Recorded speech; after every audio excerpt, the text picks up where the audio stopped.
O movimento montanista, ao qual pertenceu Tertuliano no século II, movimento de renovação espiritual no ano 156 depois de Cristo. Frederic Daily Brunne, no seu livro Teologia do Espírito Santo, diz que eles eram contra o uso de adornos. E Emílio Conte, no seu livro Testemunho do Século, diz que este era um movimento genuinamente cristão. No ano 250 depois de Cristo, houve um movimento de avivamento na igreja. E o nome dos cristãos que participaram desse movimento eram os cátaros, ou puros. Eles eram chamados de cátaros, que quer dizer puros. No Mensageiro das Boas Novas de Salvação, na página 210, diz que uma das características desse grupo, era a simplicidade no vestuário. Meus irmãos, sobre os valdenses, que foram um grupo evangélico anterior à Reforma, diz assim o livro Cristianismo através dos séculos. Há 2 documentos datados de cerca do ano 1260 e da pena dos escritores romanos que descrevem os valdenses. Em resumo, diz um deles que os valdenses vestiam com relativa simplicidade. Um inquisitor, matador de crentes, na época anterior à Reforma, um assassino de crentes da Igreja Católica, assim falou acerca dos crentes daquele tempo. Os hereges, como eles os chamavam, são conhecidos pelos costumes e pelas palavras, pois são decentes nos costumes e no comportamento, evitam toda aparência de orgulho nas vestes, não usam roupas ricas, não andam em trajes indecentes. E por que não falar em Jerônimo Savonarola, o precursor da Reforma? Leia o livro Heróis da Fé da CPAD e veja como ele promoveu a queima das vaidades, a queima do uso de joia, a queima das joias, das pinturas. Veja lá na Era dos Sonhos Frustrados, e veja lá na página 161 e 162 como fala que Jerônimo Savonarola destruiu os artigos de vaidade. Se você quer saber sobre João Calvino, fundador da igreja presbiteriana, leia na História Moderna e Contemporânea de Renato Mocelin, onde diz que Calvino proibiu os bailes, jogos, teatros e enfeites. Leia ainda na História Moderna e Contemporânea, que fala que João Calvino impôs ordenações eclesiásticas, proibiu as diversões, festas, os enfeites e críticas ao governo.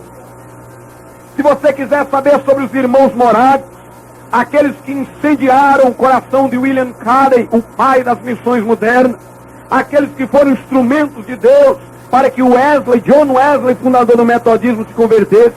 Se você quer saber o posicionamento dos irmãos moráveis, leia o livro Orações que Abriram o Mar Vermelho, de Enéas Tonini, onde diz assim: outro mar vermelho que as orações dos irmãos de Hermit, que eram os irmãos moráveis, abriram, foi o mundanismo com todas as suas satélites. O crime desapareceu, também o furto, o jogo, as bebidas alcoólicas abandonadas, a vaidade, principalmente feminina, foi sepultada e os cultos litúrgicos substituídos pela vida do Espírito. Se você quer saber sobre Finney, leia de Finney as preleções sobre avivamento, onde ele diz o seguinte: o reavivamento é necessário quando há um espírito mundano na igreja. Ele se afunda no estado de apostasia quando se vê cristãos conforme o mundo em vestimenta. É o que diz Charles Finney no século XIX, o maior avivalista de todos os tempos. Ainda diz Finney nesse mesmo livro o seguinte: a vaidade é uma forma particular de orgulho. Quantas vezes você se envaideceu com a sua aparência e com a sua roupa? Se você quiser, leia a citação de Torrey no livro dele, O Batismo no Espírito Santo, onde lá Torrey cita Finney, que falou que durante um certo período uma irmã buscava o batismo no Espírito Santo e só recebeu depois que se livrou dos seus adornos. Se você quiser saber o posicionamento de John Wesley, fundador da Igreja Metodista, leia o livro de Wesley, Direções Dadas às Sociedades Unidas, onde ele diz: espera-se que tenhais a fé que transtorna o mundo. Não vos causará, portanto, tristeza, não usardes ornamentos desnecessários, tais como anéis, brincos e colares. Se você quer saber o posicionamento dos batistas no passado, leia do Dr. Etzminger, que compôs a maior parte dos hinos do cantor cristão, no seu livro sobre o poder do alto, publicado pela Casa Publicadora Batista no Brasil em 1947. Leia lá, ele diz assim: a jovem bela e atrativa, para não dar ouvidos aos galanteios que apelam à vaidade, à fraqueza tão natural ao sexo feminino, para viver no mundo sem ser guiada pelo mundo, a fim de resistir aos convites para os bailes, aos convites para outras diversões, com que muito comumente são assaltadas as jovens por Deus, dotadas de certa beleza, para resistir à fascinação dos vestidos luxuosos e das joias, para não comprometerem a causa do mestre, necessitam de poder divino. Era este o posicionamento do grande Batista Esminger. Se você quer saber o posicionamento dos pentecostais, procure nos seus arquivos o Mensageiro da Paz de janeiro de 86, que registra o credo das Assembleias de Deus. E lá diz assim: o crente deve vestir-se com traje honesto, com pudor e modéstia, independente da moda existente. Não haverá traje de homem na mulher, e não vestirá o homem vestido de mulher. Conforme a orientação da Bíblia, as irmãs não devem usar joias, brincos e nem pintura. Se você quer saber mais um pouco, eu gostaria de citar, para terminar essa parte histórica, um trecho do livro Perguntas e Respostas sobre a Doutrina Cristã, publicado na Outra América pela Gospel Publish. Lá tem a seguinte pergunta acompanhada da resposta: não é um fato que muitas igrejas que tempos atrás usaram roupas modestas, hoje estão se trajando de qualquer jeito? É a pergunta.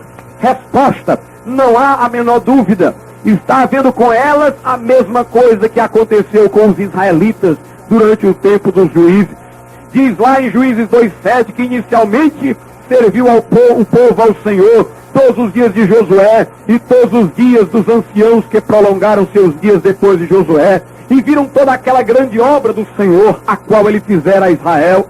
Já em Juízes 21:25, o povo estava desviado e lemos, porém cada um fazia o que parecia reto aos seus olhos.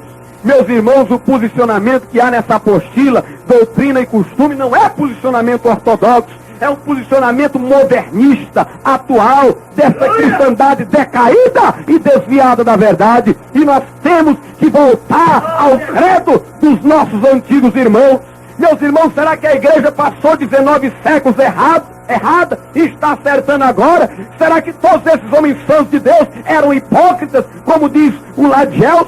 Porque aqui na apostila dele, ele trata, chamando de hipócritas, aqueles que são contrários ao uso de adorno. Será que o Wesley era hipócrita? Será que Whitefield era hipócrita? Será que Finney era hipócrita? Será que todos esses homens de Deus eram hipócritas e só ele é o que não é hipócrita?